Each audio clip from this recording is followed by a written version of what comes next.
Hi everyone, today we'll talk about how to fix or how to solve the problem of Glovo. You will click on settings.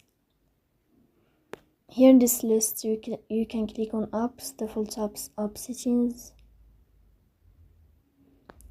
In this page you will search about Glovo and you will enter. Here in this page of app info you can click on first stop and you can click OK.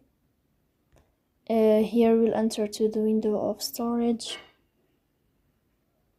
Then you can click on clear cache, but pay attention, don't click clear data because that can delete your account. In the end you can go to Play Store. You will search about Glovo. Then you can uninstall your app and you can install it again. So please don't forget to support us by like and subscribe.